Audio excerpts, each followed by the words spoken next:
गिरेंगे फिर लड़ेंगे। हम लोगों को लड़ाई लड़ते रहना है। 75 साल हो गया देश को आजादी का। आपके पिताजी, हमारे पूर्वज हर 5 साल में 2 बार वोट गिराते हैं। एक बार राज्य के सरकार को चुनने के लिए और एक बार केंद्र की सरकार को चुनने के लिए। तकरीबन 30 बार हमारे पूर्वज ने वोट गिराया, लेकिन आज हम कहां पर है? कहीं पे भी नहीं है। तो आज हमारा वोट अपने पार्टी में, अपने चुनाव चिन्ह पे गिरे, ताकि अगला को एहसास हो जाए कि नहीं, ये 15% बोलते नहीं है, 15% इनके पास ताकत है, इसके लिए इनके पास रहना चाहिए। आज हम लोगों ने 2018 में पार्टी बनाया बिहार में और लड़ाई लड़ा। 2019 में लड़े, लेकिन हम चुनाव नहीं जीते, हार गए, लेकिन हौसला नहीं हारा, हम लड़ाई लड़ते रहे। फिर 2019 में ही उपचुनाव आया, वहां पे भी हमने लड़ाई लड़ा और एक विधानसभा में 25,000 वोट ला दिया और हमने कह दिया कि हर एक विधानसभा में हमारे पास 15% वोट है।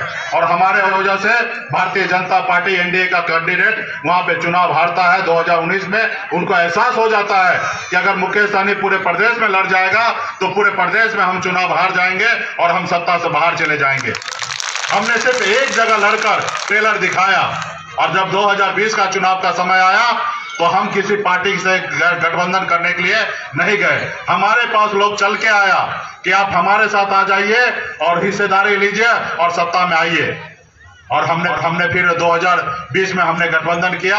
आज सत्ता में हम हैं और सत्ता का चाबी वीआईपी पार्टी के पास है।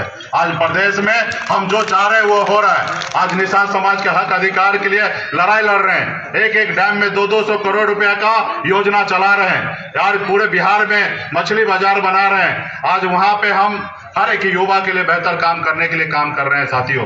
तो ये क्यों हो रहा है? क्योंकि वहां का सरकार आप है।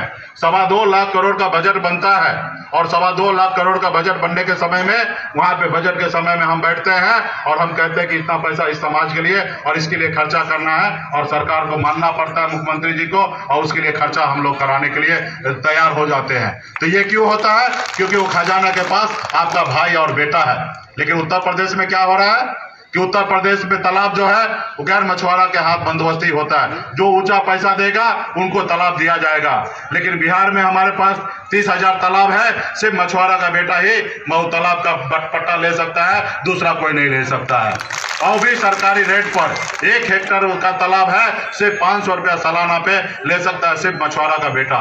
ये क्यों हुआ? क्योंकि आप वहां पे सत्ता में, पावर में हैं और यहाँ पे आप नहीं हैं। तो आप अपने हक अधिकार के लिए लड़ाई लड़ना पड़ेगा। आज हम लोग बिहार में लड़ाई लड़के BC 1 में हैं, अति पिछड़ा समाज में आते हैं। हमको बिहार में 18% अलग से आरक्षण मिल रहा है और अभी हम लोग लड़ाई लड़ रहे हैं। जिनकी जितनी हिस्सेदारी उतनी उनको संख्या में है, उसको आरक्षण दी चाहिए। आज हम 33% बिहार में आरक्षण मांग रहे हैं, लेकिन आज आपके प्रदेश में नहीं मिल रहा है क्योंकि हम लोगों ने लड़ाई लड़कर 18% आरक्षण ले लिया, लेकिन आप लोगों ने नहीं लड़ा।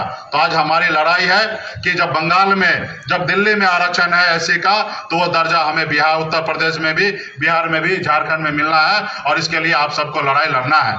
और 2024 से पहले अगर उत्तर प्रदेश में चुनाव जीत लेते हैं, किंग मेकर बन जाते हैं, तो भी आपका काम होता है। अगर उत्तर प्रदेश में भारतीय जनता पार्टी को हरा देते हैं तो भी आपका काम हो जाएगा, क्योंकि उसको एहसास हो जाएगा कि उत्तर प्रदेश में निषाद समाज हमसे कट चुका है और 2024 से पहले निषाद को आरक्षण लागू नहीं करेंगे तो शायद मुझे 2024 में दिल्ली का भी कुर्सी खाली करना पड़ेगा। तो इसके लिए हमें लड़ाई लड़ना है और लड़ाई लड़ने हैं। एक बार लड़ेंगे, गिरेंगे, फिर लड़ेंगे, फिर गिरेंगे, फिर लड़ेंगे। कभी तो वो समय आ जाएगा जब हम जीतेंगे। आप लड़ाई नहीं लड़िएगा तो फिर क्या, कैसे जीतिएगा?